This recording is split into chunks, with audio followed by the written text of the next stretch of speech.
Subscribe करते वक्त bell icon को जरूर प्रेस करें जिससे लेटेस्ट एजुकेशनल वीडियोस का नोटिफिकेशन आपको मिलता रहे। इस वीडियो में मैं आपको इन तीनों का basic logic, basic concept, easy example के साथ इजी वे में इनका मतलब क्या है वो बताऊंगा। कॉन्सेप्ट से पहले हम इनकी डेफिनेशन को साथ साथ रीड करते हैं। Overhead all the expense a company need to pay for a like the cost of a advertising, labour, bills and tax. Overhead का जो मतलब होता है, मतलब सर पे, जो कंपनी के सर पे बर्डन होते हैं, जो एक्सपेंसेस होते हैं, जो खर्चे होते हैं, जो कंपनी ने पे करने होते हैं, कंपनी को ज़रूरत होती है, ज़रूरी होता है कंपनी के लिए कि उसको पे करे। जैसे एडवर्टाइजमेंट की कॉस्ट, लेबर की कॉस्ट, इसके बगैर ना लेबर के बगैर आप प्रोडक्शन नहीं कर सकते। एडवर्टाइजमेंट के बगैर आप अच्छे से मार्केट में अपनी प्रोडक्ट को सेल नहीं कर सकते।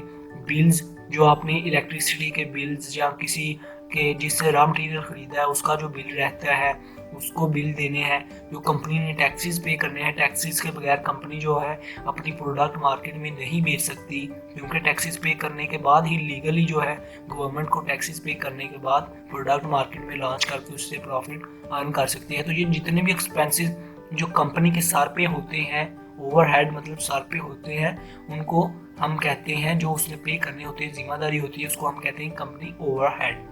आगे है direct cost, the cost of a material, labour, equipment and all directly involve effort और expenses for the cost object और डायरेक्ट कॉस्ट। डायरेक्ट कॉस्ट वो कॉस्ट जो डायरेक्टली कंपनी जो है परचेजिंग करते वक्त, रॉ मटेरियल की परचेजिंग करते वक्त और रॉ मटेरियल से बनने वाली प्रोडक्शन और जो प्रोडक्ट बन रही है उसके बनाने के ऊपर जो उसकी कॉस्ट आती है उसको हम कहते हैं डायरेक्ट कॉस्ट। दोबारा से रिपीट करता हूँ, जो परचेजिंग करते वक्त, जो चीज़ों का खरीदते वक्त, रॉ मटेरियल को खरीदते वक्त, कमोडिटी को खरीदते वक्त जो उसकी कॉस्ट आती है वो कॉस्ट, और जो दूसरी कॉस्ट है जो उस प्रोडक्ट के ऊपर उसको डायरेक्टली जो मैन्युफैक्चर करने के लिए जो लेबर के ऊपर जो आती है, जो मटेरियल के ऊपर आती है, जो इक्विपमेंट के लिए आती है, जो मैन्युफैक्चरिंग कॉस्ट आती है, उसको हम कहते हैं डायरेक्ट कॉस्ट। जो खरीदते वक्त, परचेजिंग करते वक्त और जो प्रोडक्ट को बनाने के ऊपर जो कॉस्ट आती है उसको हम कहते हैं डायरेक्ट कॉस्ट।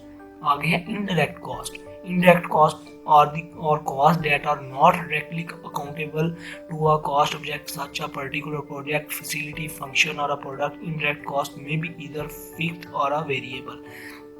इनडायरेक्ट कॉस्ट वो कॉस्ट होती है जो आप एक प्रोडक्ट जो बनाई है आपने, उसको बेचने के ऊपर, जो उसके प्रोडक्ट को मार्केट में बेचने के ऊपर, जो उसको सेल करने के ऊपर, जो आपकी ट्रांसपोर्ट के ऊपर कॉस्ट आए, जो आपकी एडवर्टाइजमेंट के ऊपर कॉस्ट आए, जो आपकी इंश्योरेंस हो गई, जो आपने अपने मैनेजर को तनख्वाह दी, वो सारी कॉस्ट कहते हैं इनडायरेक्ट कॉस्ट।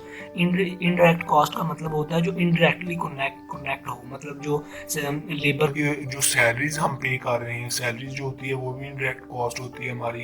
तो जो बिजनेस ऑपरेशंस को रन करने के ऊपर भी आ रही है, जो बिजनेस की एक जो प्रोडक्ट आपने बनाई है या सर्विसेज उसको बेचने के ऊपर, मतलब उसको मार्केट में बेचने के लिए जो कॉस्ट आ रही है, और जो बिजनेस ऑपरेशन को रन करने के ऊपर, जो ऑपरेशन को ऑपरेट करने के ऊपर जो आ रही है कॉस्ट, मतलब जो ऑफिस में मैनेजर बैठे हैं उनके ऊपर जो कॉस्ट आ रही है, जो मतलब और दूसरे इंश्योरेंस वगैरह, डिबेंचर इंटरेस्ट वगैरह, ये जो हमारी सारी कॉस्ट हैं इनको हम इनडायरेक्ट कॉस्ट और इनडायरेक्ट एक्सपेंसेस कहते हैं। आई होप दोस्तों आपको इनका बेसिक लॉजिक तो पता चल गया होगा।